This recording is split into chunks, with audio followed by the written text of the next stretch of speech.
नमस्कार, बहुत स्वागत है आप सभी का। आप देख रहे हैं आपकी बात छत्तीसगढ़। मैं हूं अभिलाष मिश्रा। नक्सलवाद अपने खात्मे की ओर है, ये हम लगातार कह रहे हैं, बार बार कह रहे हैं, और इसका प्रमाण आपको और हमें लगातार मिल रहा है। पिछले 9 दिनों से हमारे हजारों जवान बस्तर के सबसे बीहड़ इलाके नक्सलियों की मान में जमे हुए हैं। बिना खाना पानी, धूप में 44-45 डिग्री की टेम्परेचर में वो लोग वहां पर नक्सलियों से लगभग फाइनल जंग लड़ रहे हैं। आपको बता दें कि कई नक्सलियों के बस्तर के जंगल में छिपे होने की खबर मिलने के बाद हजारों जवानों ने इस पूरे इलाके को घेर लिया था और धीरे धीरे घेरते उन्हें कुछ पहाड़ियों पर सीमित कर दिया। आज हमें एक बड़ी सफलता तब मिली जब हमारे जवानों ने 500 के आसपास जवान जो बताए जाते हैं, पूरी जानकारी हम आपको दे भी नहीं सकते और हमारे पास उतनी पुख्ता जानकारी है भी नहीं। इसे स्वीकारने में मुझे कहीं कोई गुरेज नहीं होती तो हम देते भी नहीं, लेकिन करीब एक मोटा मोटा आंकड़ा बता रहा हूं। 500 जवान हैं जो बाकायदा हेलीकॉप्टर से उस पहाड़ी पर उतरे जिस पर नक्सलियों का कब्जा था। एक और पहाड़ी थी जिस पर नक्सली कब्जा करके बैठे थे, ऊपर से वो फायर करते थे। हमारे जवानों को दिक्कत हो रही थी, लेकिन वहां शांति से बैठे रहे, अपनी स्ट्रेटेजी में चेंज किया और एक पहले उस पहाड़ी पर हमने कब्जा किया और आज हमने एक और पहाड़ी को अपने कब्जे में लिया है। उसकी कुछ एक्सक्लूसिव तस्वीरें भी न्यूज़ 24 मध्य प्रदेश छत्तीसगढ़ अभी आपको दिखाएगा। ये तमाम जो चीजें हुई, इसके बाद सियासत अपने चरम पर हो गई। तेलंगाना से कहा गया कि ये बंदूक से नहीं, बातचीत से एक्शन करने का समय है। नक्सल ऑपरेशन को बंद कर दिया जाना चाहिए, निर्दोषों का खून नहीं बहाया जाना चाहिए। गृह मंत्री विजय शर्मा ने साफ तौर पर कह दिया, दो टूक कह दिया कि जब हमारे जवान मर रहे थे, वो शहीद हो रहे थे, हमारे आम लोग ग्रामीण मारे जा रहे थे, तब तो आपने कभी आकर के बातचीत का विकल्प नहीं रखा या बातचीत की पेशकश नहीं की। अब जब नक्सली घिर गए हैं तो आपको तकलीफ हो रही है, आपको दर्द हो रहा है। यह सीधा सवाल है और बहुत जायज सवाल है, क्योंकि जब हमारे जवानों को आईडी ब्लास्ट में उड़ा दिया जाता था, उन पर एम्बुश लगाकर फायर कर दिया जाता था, उनकी गाड़ियों पर ब्लास्ट कर दिए जाते थे, निर्दोष ग्रामीणों को जनसभा लगा करके मार दिया जाता था, तब कोई अगल बगल का हमारा नेता, आसपास का कोई भी नेता कोई बयान नहीं देता था। अब सबको तकलीफ हो रही है, ये विजय शर्मा जी सवाल उठा रहे हैं। ऐसे में सबसे बड़ा सवाल यह है कि नक्सलवाद को लेकर के आखिर किसी के मन में इतनी संवेदनशीलता क्यों आ गई है अचानक से? क्या वो समझ गए हैं कि नक्सलवाद बिल्कुल खत्म होने वाला है? और सबसे पहले हम सलाम करेंगे अपने जवानों को। छत्तीसगढ़ के सीआरपीएफ के जो जवान हैं वो और पूरे देश के जो जवान हैं वो लगे हुए, हमारी डीआरजी पोस्ट जो कोबरा बटालियन है, डीआरजी बटालियन है, ये सब बैकअप में उनके साथ लगे हुए हैं और पिछले 9-10 दिनों से नक्सलियों को उनकी मांद में दबोच कर रखा हुआ है। तो क्या वाकई में इस मुद्दे पर सियासत हो रही है? हमारे जवानों का पराक्रम क्या अब अपना असली असर दिखाने जा रहा है? इसी मुद्दे पर शुरू करते हैं आज आपकी बात।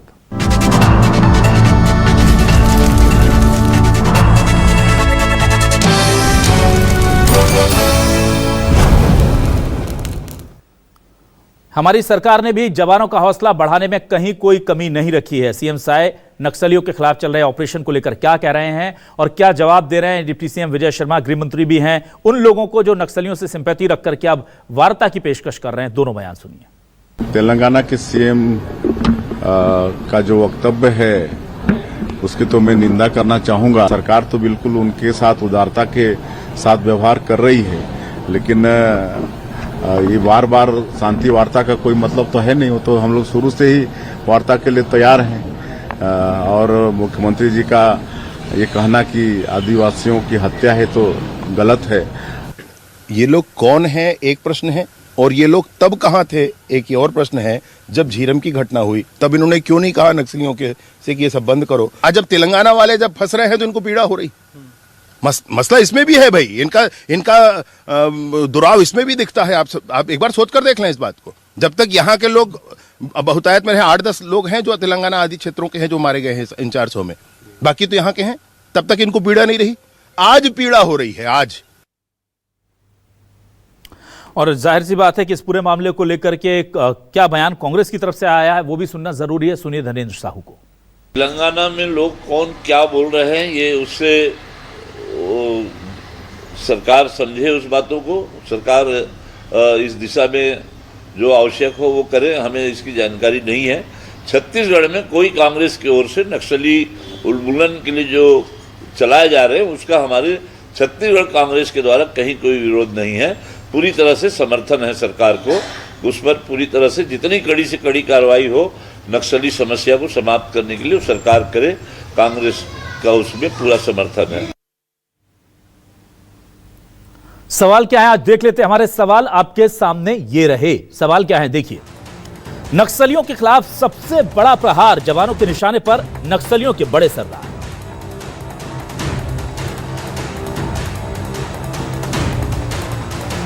बीच ऑपरेशन तेलंगाना सीएम का यह कैसा बयान, अंतिम लड़ाई से पहले क्यों चाह रहे युद्ध विराम। भाई जब हम जीतने की कगार पर पहुंच रहे हैं तो आप कह रहे हैं युद्ध विराम कर लो। सीएम बोले शांति वार्ता का प्रस्ताव दिया कई बार, निर्दोषों की जान लेने वालों पर अब होगा करारा वार।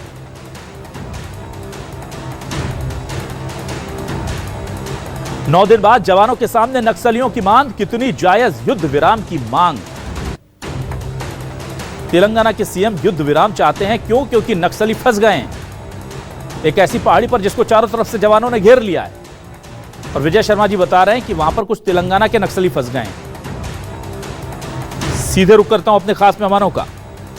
अभय नारायण राय साहब, वरिष्ठ नेता कांग्रेस से प्रवक्ता हमारे साथ जुड़ गए, उनका बहुत स्वागत करूंगा। वरिष्ठ नेता प्रवक्ता बीजेपी से प्रवीण साहू जी हमारे साथ हैं, उनका भी स्वागत करूंगा। और वरिष्ठ पत्रकार के तौर पर सुधीर पांडे जी ने हमें ज्वाइन किया है, उनको भी वेलकम कहूंगा। सबसे पहले मैं आ जाता हूं प्रवीण साहू जी। ये तेलंगाना के सीएम साहब जो हैं वो कह रहे हैं कि भाई युद्ध विराम कर दीजिए, ये निर्दोषों को मारना ठीक नहीं। क्या प्रतिक्रिया आपकी? देखिए, सबसे पहले भारत माता की जय कहूंगा। सम्मानित दर्शक और समेत जितने भी हमारे आदरणीय आप जुड़े हैं, आप सभी को नमस्कार प्रणाम। देखिए, जिस प्रकार आदरणीय धनेन्द्र साहू जी का वक्तव्य आया है, मैं बहुत प्रशंसा करता हूं कांग्रेस पार्टी की वर्तमान में प्रदेश की विचारधारा का। और देखिए, आज का मैं अगर कहूं तो डिबेट का विषय ही नहीं है। जिस प्रकार हमारा प्रदेश इतने वर्षों तक नक्सल अगर विचारधारा से पीड़ित था, आज उसका अगर खात्मा कर रहे हैं तो लगातार जिस प्रकार से अगर सरकार का एक्शन मोड है, निश्चित रूप से 100% जायज है। जिस प्रकार से हमने लक्ष्य लिया है कि पूरे देश से 31 मार्च 2026 तक हम नक्सलवादी विचारधारा को उन्मूलन करेंगे, तो निश्चित रूप से ये कार्य जो है कहीं ना कहीं उसकी पराकाष्ठा है। जो हम कहते हैं ना कि संकल्प से सिद्धि की ओर, तो लगातार हमारे जिस प्रकार से हम, चाहे वो सीआरपीएफ के जवान हो, चाहे वो डीआरजी के जवान हो, चाहे वो ग्रेहाउंड्स के जवान हो, ये जितने भी जो बल के जवान हैं, लगातार उनके मैं शौर्य को नमन करता हूं और भूरी भूरी प्रशंसा करता हूं। और साथ ही में देखिए, हमारे कांग्रेस के नेताओं का भी प्रशंसा करता हूं कि इस विषय में राजनीति नहीं कर रहे हैं। रही बात देखिए शांति वार्ता के विषय की, तो लगातार अगर हम बात करें तो इस बड़ी कार्यवाही के पहले हमारी सरकार ने ही कहा था कि गूगल फॉर्म के माध्यम से हम नक्सलवादी लोगों से हम बात करना चाहते हैं। तब किसी भी नक्सल नेता ने कहीं ना कहीं बात करने का प्रयास नहीं किया, कहीं मजाक में लिया। हमने बार बार कहा कि भाई नक्सलवादी विचारधारा वाले जिस भाषा में समझते हैं, चाहे वो बोली की भाषा हो या गोली की भाषा हो, हमने हर भाषा में कहीं ना कहीं उनको समझाने का प्रयास किया। लेकिन लगातार केवल और केवल वहां की आम जनता को सताने का उन्होंने एक संकल्प लिया था। इस गलत संकल्प को हमने अपने इस प्रकार से अगर कहें तो सही नेतृत्व और सेना के जवानों के शौर्य के माध्यम से उसको हमने परास्त कर दिया।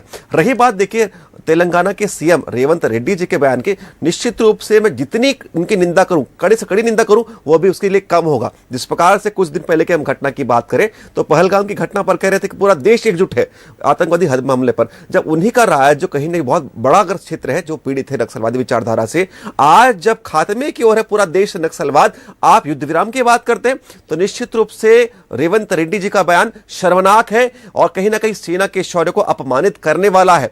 वर्तमान में हमारा प्रदेश का जो कांग्रेस नेतृत्व है, निश्चित रूप से उनका विचारधारा अच्छा है, लेकिन कांग्रेस के यही नेता है जो सीएम बन के बैठे हैं रेवंत रेड्डी जी, तो निश्चित रूप से ये जो बयान दिखाता है कि कहीं ना कहीं उनको एक कार्रवाई पच नहीं रही है। ठीक है, और ये बात बिल्कुल सही आपने कही। अभय नारायण राय साहब के पास भी आता हूं और मैं बोलता हूं कि चूंकि छत्तीसगढ़ का एक एक निवासी जानता है कि नक्सलवाद ने हमें क्या दर्द दिया है, और कांग्रेस का एक एक नेता जानता है जब उन्होंने अपने तमाम शीर्षस्थ नेतृत्व को खोया था, तो इस दर्द को जाहिर सी बात है कि कोई बाहर वाला कैसे समझ सकता है। और वही बात धनेन्द्र साहू जी ने कही जो बहुत अच्छी बात लगी मुझे।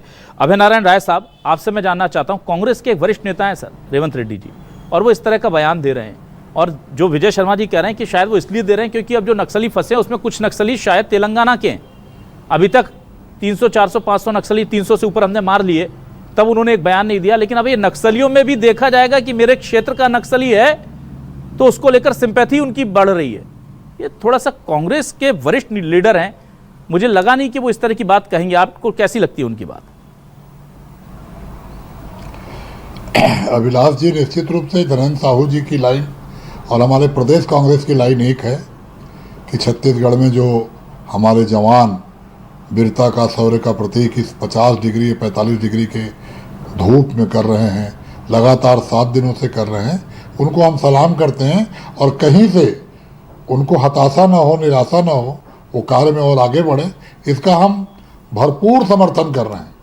अब मैं प्रवीण साहू जी को सुन रहा था, धनेन्द्र साहू जी ने आपके मन माफी बात की, हित में बात की, तो आप उनको बधाई दे रहे हैं। रेवंत रेड्डी जी ने आपके मन माफी बात नहीं की तो आप निंदा कर रहे हैं। ये दोनों चीजें एक साथ नहीं होती। तेलंगाना की क्या समस्या है वो तेलंगाना स्टेट समझेगा, वहाँ के मुख्यमंत्री समझेंगे। देश के हित में बात नहीं कही गई है, इसलिए मैंने आपत्ति व्यक्त की है। मैं अपनी बात कह लूं प्रवीण जी, ठीक है, बोलने दीजिए प्रवीण जी, बोलने दीजिए, आपको मौका दूंगा। आपके साथ दिक्कत आप लोग के साथ ये है, प्रवीण जी बोलने दीजिए, उनको बोलने दीजिए। आप लोग के साथ दिक्कत ये है कि हर बात को देश हित, अरे हम भी देश हित में हैं, हम भी देश हित में बात कर रहे हैं, हम भी भारत के नागरिक हैं और हमको भी भारत का तिरंगा उतना ही प्यारा जितना आपको प्यारा है। मैं अपनी बात कह लूं, आपने अपने समय में अपनी बात कही और मेरे ख्याल से डिबेट में अपनी बात प्रवीण जी, गलत बात है, आप बोल रहे थे, वो सुन रहे थे ना, आप सुनिए तो फिर मैं आपके पास आ जाऊंगा, आप आपत्ति ले लेना प्लीज। बोलने दीजिए अभय जी को। तो अभिलाष जी, सबसे पहले केंद्रीय गृह मंत्री को तेलंगाना स्टेट से बात करनी चाहिए। जिस तरह आतंकवाद पे सर्वदलीय बैठक हुई, अगर आपके इस छत्तीसगढ़ राज्य से तेलंगाना जुड़ा हुआ है, झारखंड जुड़ा हुआ है, महाराष्ट्र जुड़ा हुआ है, मध्य प्रदेश जुड़ा हुआ है, जो हिस्सा अधिकतर नक्सलवाद की चपेट में और अनेक स्टेट हैं, तो सभी मुख्यमंत्रियों की बैठक होनी चाहिए, सर्वदलीय बात होनी चाहिए और आप जो कार्रवाई कर रहे हैं उसकी जानकारी सर्वदलीय से सभी पार्टियों को आप दीजिए, आपका साथ देंगे। आज पहलगाम में हर कोई आपका साथ दे रहा है क्योंकि आपने सर्वदलीय बैठक करके बात की। इसी तरह छत्तीसगढ़ में भी कोई सर्वदलीय बैठक नहीं हुई, फिर भी जिस तरह से हमारे जवान, CRPF, cobra, central forces, SPO, DRG, Bastar battalion, Chhattisgarh police, निश्चित रूप से इनके साथ को कि वो काली पहाड़ी जो आज तक अबूझमाड़ का जंगल जैसे अबूझमाड़ था उसे ब्लैक हिल कहा जाता है, वो काली पहाड़ी जिसके ऊपर कभी चढ़ नहीं पाए थे जवान, आज जवानों ने झंडा गाड़ा, वहाँ तिरंगा लहराया, इसका तो गर्व है और छत्तीसगढ़ की तो पूरी फोर्स में हमको गर्व है। लेकिन कहीं ना कहीं ये एक स्टेट की समस्या नहीं है, नक्सलवाद देश की समस्या है, तेलंगाना की भी समस्या है, आंध्र की भी समस्या है, तो इसमें सर्वदलीय बात करने में क्या बुराई है। आप शांति वार्ता करेंगे नहीं करेंगे ये सरकार की मर्जी, सरकार को फैसला लेना है, लेकिन सरकार सभी दलों से राय तो ले कि शांति वार्ता होनी चाहिए कि नहीं होनी चाहिए। और शांति वार्ता का ऑफर आपने भी किया था, वो नहीं माने, अब वो कर रहे हैं, आप नहीं माने। लेकिन कहीं ना कहीं नक्सलवाद को खत्म जब आप करेंगे तो संवाद तो करना होगा, खात्मा करके करिए, पस्त करके करिए, लेकिन संवाद तो करना होगा। ठीक है कि ये कौन लोग हैं, ये क्या चाहते हैं, क्यों शस्त्र उठा के रखे हैं लोग, इस पे बात तो करना होगा। लेकिन तेलंगाना की क्या समस्या है, तेलंगाना के मुख्यमंत्री की निंदा करने के बजाय केंद्रीय नेतृत्व अमित शाह जी जिन्होंने एक डेडलाइन तय किया है जिसका हम सब ने समर्थन किया, वो डेडलाइन का, उनको बात करना चाहिए। ठीक है, चलिए, नक्सलियों से बात मत करें, मुख्यमंत्री से तो बात करें। चलिए ठीक है, सुधीर पांडे जी के पास आता हूं। अभय जी ठीक है, सुधीर पांडे जी, आप कैसे देखते हैं जो एक फाइनल असॉल्ट जो चल रहा है नक्सलियों के खिलाफ हमारे फोर्सेस का, और मैं अपने जो जवान है उनकी वीरता का परिचय अपने दर्शकों को बस छोटा सा दे दूं कि वहां पर पिछले 9 दिनों से जो जवान है वो डटे हुए हैं, मच्छर काट रहे हैं, रात को जंगली जानवरों का डर है, सांप बिच्छू का डर सता रहा है, ऊपर नक्सली हैं पहाड़ी पर और वो नीचे जमे हुए हैं। उन तक खाना पहुंचाने के लिए हेलीकॉप्टर भी एक लिमिट तक जा पा रहे हैं, उसके बाद वहां से फिर पैदल थोड़ी बहुत रसद पानी आनी उनको कुछ पहुंचा पा रहे हैं, लेकिन हमारे जवान डिगे नहीं है, हिले नहीं है, वहां से जरा भी टस से मस नहीं हुए। तो इस विषम परिस्थिति में जब हमारे जवान लगे हुए हैं और उस बीच में एक जिम्मेदार जनप्रतिनिधि नक्सलियों के शुभचिंतकों के साथ बैठक करते हैं और उसके बाद एक पीस टॉक के लिए इनिशिएटिव करने की बात लेते हैं, वो तो आप कैसे देखते हैं सर इसे? अभिलाष जी, हम लोग को जब अविभाजित आंध्र प्रदेश था और तेलंगाना बनने के बाद जो चुनाव हुए थे उस परिदृश्य को जरूर देखना चाहिए कि वो किसके समर्थन में सरकार बनी थी। हम आप किसी से नहीं छुपा हुआ कि नक्सलियों ने खुल के समर्थन दिया था और केसीआर की सरकार बनी तो वहां पे जश्न मनाने नक्सलियों के गुट पूरे समूह के साथ अपने नेताओं के साथ सड़कों पे आए थे। तो मुझे नहीं लगता है कि हम ये समझने में देर लगेगी कि ये समर्थन या विरोध की बातें क्यों हो रही है। मैं छत्तीसगढ़ के कांग्रेस और भाजपा दोनों के दलों को ये कहना चाहूंगा कि दोनों ने आतंकवाद को झेला है, नक्सल आतंकवाद को, और कांग्रेस ने बहुत ज्यादा झेला है। मैं तो ये कहूंगा कि विद्याचरण शुक्ला जी और कर्मा जी जैसे लोगों को शहीद होना पड़ा नक्सली हमले में। उसके बाद ही ये युद्ध की स्थिति बनी। शांति वार्ता की बात कांग्रेस के भी जमाने में चली, भाजपा के भी जमाने में चली, मगर नक्सलियों ने किसी भी तरीके के शांति वार्ता या लोकतांत्रिक प्रक्रिया में शामिल होने से सीधे सीधे इनकार कर दिया। और वो आज भी अडिग है कि वह शांति वार्ता इस शर्त पे नहीं चाहते कि वो लोकतांत्रिक रास्ते पे चलना चाहते हैं। ये दोनों दल बहुत अच्छे तरीके से जानते हैं। उसके बाद भी ये दुर्भाग्य है कि हम जब हमारी फोर्सेस आज के दौर में, आप सोचिए कि आज से 1 साल पहले हम अबूझमाड़ को लेकर के ये कहते थे कि हम अभी तक केवल 25% हिस्से पे पहुंच पाए हैं, 75% हिस्से पे हम आज तक नहीं पहुंच पाए हैं। ये हमारी सफलता पूरी तरीके से इसलिए नहीं सफल हो पा रही कि हम अबूझमाड़ पे कब्जा नहीं कर पा रहे, नक्सलियों को नहीं रोक पाए। आज हम बिल्कुल निर्णायक लड़ाई पे हैं।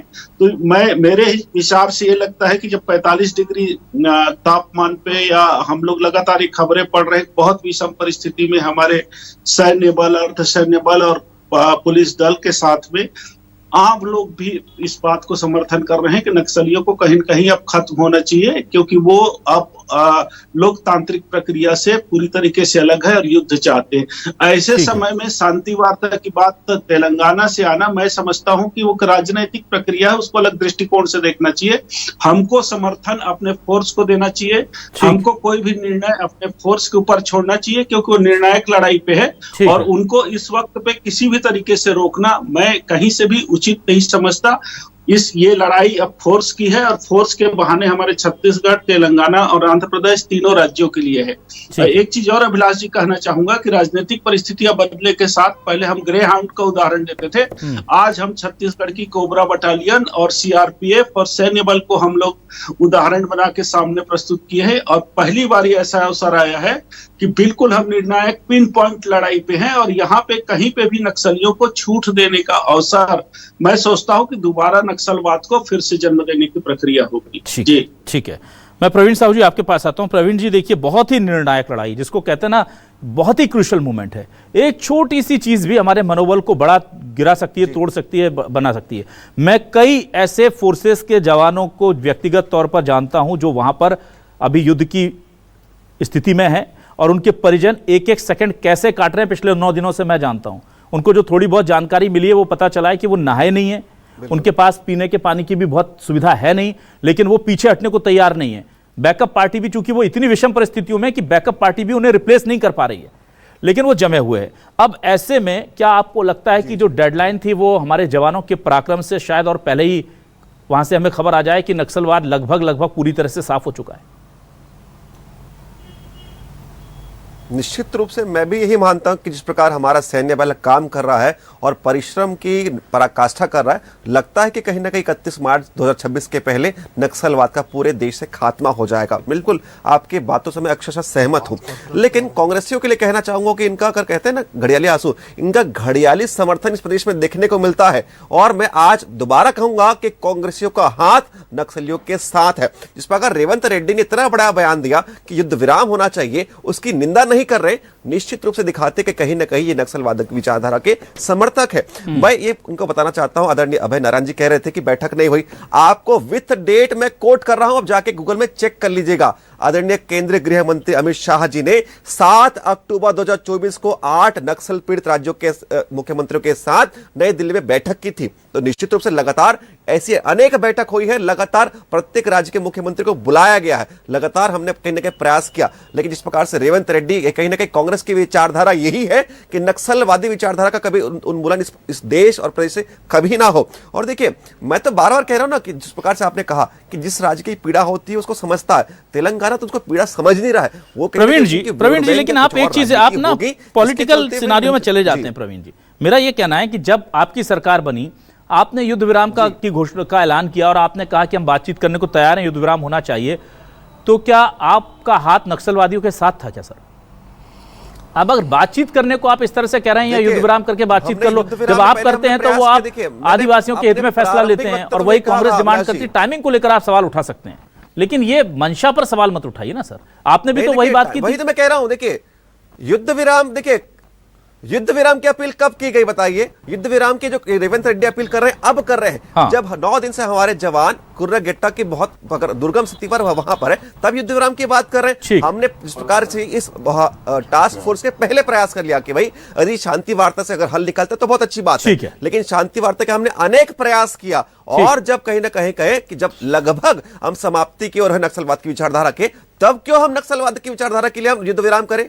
ये कहीं ना कहीं टाइमिंग का बहुत बड़ा खेल है यहां पर। और कहीं ना कहीं मैं कड़ी निंदा करता हूं, कांग्रेस पार्टी से चाहता हूं कि रेवंत रेड्डी पर शो कॉज नोटिस कहीं ना कहीं जारी करे और प्रश्न पूछे कि देश के सैन्य बल का मनोबल गिराने का प्रयास क्यों करते हैं। और महत्वपूर्ण चीज अभिलाष जी, जिस प्रकार से नक्सली मारे गए थे, इनके राष्ट्रीय प्रवक्ता ने क्या कहा था कि नक्सलवादी लोग जब मरते तो शहीद होते हैं, तो ये कहीं ना कहीं अपमान है हमारे सेना के सैन्य बल का मनोबल गिराने का। बार-बार कांग्रेस पार्टी ऐसा अपमान करती है। मैं ठीक है अभय जी से सवाल लेता हूं, समय खत्म हो रहा है सर। अभय जी आपके पास में आता हूं। अभय जी देखिए, ये चाहे वो देश की सीमाओं की सुरक्षा हो या आंतरिक सुरक्षा, ये दोनों ही मामलों में लगातार कांग्रेस पर हमले होते रहे हैं, और चाहे वो देश के आतंकवादियों के साथ आपको होने के आरोप लग जाएं और अब नक्सलवाद के साथ कांग्रेस का हाथ, इस तरह की बात प्रवीण जी कह रहे हैं। इसकी कुछ वजह भी हैं सर, क्योंकि देखिए इस तरह के बयान जब आते हैं, ये टाइमिंग, अगर तेलंगाना के सीएम को वाकई में नक्सलियों की चिंता थी, तो जब विजय शर्मा जी ने कहा था कि हमसे बातचीत कर लिए, तब एक बयान दे देते कि भाई अच्छा ऑफर है, बातचीत करना चाहिए।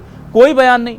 अब विजय शर्मा जी जो सवाल उठा रहे हैं वो भी बहुत जायज़ है कि जब छत्तीसगढ़ के नक्सली मर रहे थे, जो छत्तीसगढ़ के युवा हैं, तब कोई बयान नहीं। अब जो फंसे हुए हैं उनमें जानकारी मिली है कि उसमें तेलंगाना के काफ़ी संख्या में नक्सली हैं जो तेलंगाना के रहने वाले हैं, और तेलंगाना के तथाकथित बुद्धिजीवियों ने, लेफ्ट पार्टीज के लोगों ने जाकर के उनसे एक मुलाकात कर ली, तो वो युद्ध विराम की बात कर रहे हैं। तो जो इंटेंशंस हैं उस पर सवाल तो उठेंगे ना फिर सर, कि आपने पहले, अगर अच्छे इंटेंशन थे तो पहले आपने क्यों युद्ध विराम की बात नहीं की, अब क्यों कर रहे हैं? अभिलाष जी, छत्तीसगढ़ कांग्रेस जो बयान दे रही है वो छत्तीसगढ़ के संबंध में दे रही है, तेलंगाना के संबंध में नहीं दे रही है। भारतीय जनता पार्टी के गृह मंत्री, भारतीय जनता पार्टी के प्रवक्ता तेलंगाना पे बयान दे रहे हैं। मैं तो यही कह रहा हूं कि तेलंगाना, केंद्र और तेलंगाना के बीच का मामला है, और तेलंगाना में केवल कांग्रेस के रेवंत रेड्डी नहीं, जो केसीआर हैं, जो भारतीय जनता पार्टी के साथ चुनाव लड़े, जो भारतीय जनता पार्टी के सहयोगी दल के लोग हैं, उन्होंने भी विरोध किया। शुरुआत विरोध केसीआर ने किया, उस पर भारतीय जनता पार्टी का बयान नहीं आता, वो तो एनडीए के हिस्सा है, ठीक है, उस पर भी बयान आना चाहिए ना। तो केंद्र गवर्नमेंट, गृह मंत्री जी बड़ी तत्परता से रेवंत रेड्डी से बात करें। और एक बात का मैं सुधीर पांडे जी के समर्थन करता हूँ, ये फोर्सों पे छोड़ देना चाहिए। ठीक है, जो फोर्स वहां तक पहुंच चुकी है वो फोर्स के ऊपर छोड़ देना चाहिए, वो फोर्स फैसला करे। जिस तरह प्रधानमंत्री ने कहा है ना कि सेनाओं को मैं फ्री करता हूँ आतंकवाद को लेकर, तो फोर्स को फ्री कर दे, फोर्स के अधिकारी निर्णय लेंगे। लेकिन तेलंगाना और केंद्र के बीच में भारतीय जनता पार्टी के नेता बयानबाजी करके राजनीतिक रोटी सेक रहे हैं। ठीक है, प्रवीण जी एक छोटा सा सवाल। अरे बयानबाजी तो आप कर रहे हैं, प्रवीण जी एक मिनट, शर्म आनी चाहिए आपको। अरे प्रवीण जी मेरा सवाल तो सुन लीजिए सर। प्रवीण जी आप कह रहे हैं कि रेवंत रेड्डी ने कहा तो वो नक्सलियों के साथ हैं, उनके पैसिफायर हैं, और जब आपके किसी सहयोगी ने कहा तो आपने कहा हम उनका विरोध करते हैं, हम उनके बयान का समर्थन नहीं करते। तो आप बोलिए ना खुल करके वो नक्सलियों के साथ हैं, बोलिए कि वो नक्सलियों के हितैषी हैं, बोलिए कि उनका हाथ नक्सलियों के साथ है जिनका हाथ आपके साथ था। हम उनके विचारधारा से सहमत नहीं है ना, ये यहाँ इतना सॉफ्ट एंगल, यहाँ इतना सॉफ्ट एंगल स्पष्ट है कि यहाँ इतना सॉफ्ट एंगल, एक ही बात को दो अलग अलग नेता कह रहे हैं। एक को आप कह रहे हैं वो नक्सलियों के साथ है, और दूसरे से आप कह रहे हैं उनकी विचारधारा से सहमत नहीं है। प्रवीण जी उसका विरोधी है ना, आप ये बोल पाएंगे? मैं स्पष्ट कह रहा हूं कि जो भी उनका समर्थक करेगा हम उनके विरोधी हैं, और कहूंगा कि निश्चित रूप से वो नक्सलियों के साथ जो भी नहीं, केसीआर का नाम लीजिए, चलिए हमारा विचार, आपके सहयोगी दल का भी नाम लीजिए। सुधीर पांडे जी के पास आता हूं, जल्दी फाइनल कमेंट सुधीर पांडे जी से। ठीक है हमारा प्रवीण जी, ठीक है सुधीर पांडे जी, देखिए हमें इस वक्त यहां पर यह देखना चाहिए कि देश में किस तरह की परिस्थितियां चल रही हैं, या इस नक्सलवाद का सबसे ज्यादा दंश तो छत्तीसगढ़ ने झेला है। तो अगर मुझे मर्ज है तो मैं बताऊंगा ना कि मुझे किस चीज से फायदा हो रहा है। ये दूसरे डॉक्टर क्यों बन जाते हैं सर, ये आकर के क्यों बताने लगते हैं कि अब ये करो अब वो करो। और जब तकलीफ में मरीज था, छत्तीसगढ़ की जनता थी, तो कोई नहीं आता था, कोई हमारे आंसू पोंछने नहीं आता था। जब हमारे जवानों की शहादत के बाद उनके शव को हम तिरंगे में लपेट करके लेकर के आते थे, हमारे निर्दोष ग्रामीणों को पुलिस का मुखबिर होने के नाम पर गोली मार दी जाती थी, हमारे बच्चों को उठाकर ले जाकर के नक्सली वारदातों में शामिल कर लिया जाता था। तो क्या अब छत्तीसगढ़ की चाहे वो कांग्रेस हो, बीजेपी हो, सरकार हो, आम लोग हो, बस्तर के आदिवासी हो, क्या उन्हें रत्ती भर भी चिंता करनी चाहिए कि पड़ोस के मुल्क, पड़ोस के राज्य के लोग क्या कह रहे हैं, क्योंकि हमारे दुख में कोई हमारे आंसू पोंछने नहीं आया था? मैं आपकी बात से सहमत हूँ। वहाँ तेलंगाना की राजनीतिक मजबूरी है, आंध्र प्रदेश और तेलंगाना की, कि वहाँ की राजनीति करने के लिए नक्सलियों का कहीं न कहीं से समर्थन लेना पड़ता है। ये बात कोई किसी से छुपी नहीं है, चाहे वो केसीआर की पार्टी हो या कांग्रेस पार्टी हो। हम ये कह सकते हैं छत्तीसगढ़ में चाहे कांग्रेस हो या भाजपा हो, वो आमतौर पे खुले तौर पे नक्सलियों का सहयोग लेने से बचती रही है या नहीं रही है, या कट्टर विरोधी रही है। उन्होंने कभी नक्सलवाद को, दोनों दलों ने बिल्कुल खुल के कभी भी समर्थन नहीं दिया है, और दोनों इस ठीक संपर्क लगता है टूट गया जी। और हम पहली बार निर्णायक स्थिति में पहुंचे हुए हैं, अपने फोर्स के भरोसे, अपने लोगों के भरोसे। तो हमको उनको प्रोत्साहित करना चाहिए, ना कि पड़ोस के बयानों को सुनना चाहिए। उसको ये मान के चलना चाहिए कि वो राजनीतिक मजबूरी है उनका बयान देना, और वो बयान देते रहे और हम अपना काम करते रहे। ठीक है, तो जवानों की वीरता को सलाम है, जिस तरह से वो डटे हुए हैं, जमे हुए हैं, और जाहिर सी बात है कि उन्होंने अपने साथियों को खोया है। उनमें से कई जवान ऐसे हैं जो जब वहाँ पर निकलते थे तो उनके कई साथी लौटकर उनके साथ नहीं आए हैं। तो वो दर्द भी है, वो तकलीफ भी है, वो पीड़ा भी है, और भारत माता को इस लाल आतंक से मुक्ति दिलाने का संकल्प भी है। पूरा देश उनके साथ है, छत्तीसगढ़ उनके साथ है, और एक एक देशभक्त इंसान जो है वो उनके साथ है। हमें बिल्कुल कतई सोचने की ज़रूरत नहीं होनी चाहिए कि जो लोग निर्दोषों को मारते हैं, अगर उनको मारा जा रहा है तो फिर मानवाधिकार या फिर आदिवासियों की चिंता की जानी चाहिए या नहीं। हमें अपने जवानों को जो काम दिया है, जो टारगेट्स हैं, उसके पूरे होने का इंतजार करना चाहिए और उम्मीद करनी चाहिए कि वो दिन जल्द आए। बहुत शुक्रिया करूंगा मैं अभय नारायण साहब, प्रवीण साहू जी, सुधीर पांडे जी हमारे साथ जुड़ने के लिए, इस डिबेट का हिस्सा बनने के लिए। तमाम दर्शकों का शुक्रिया। नमस्कार।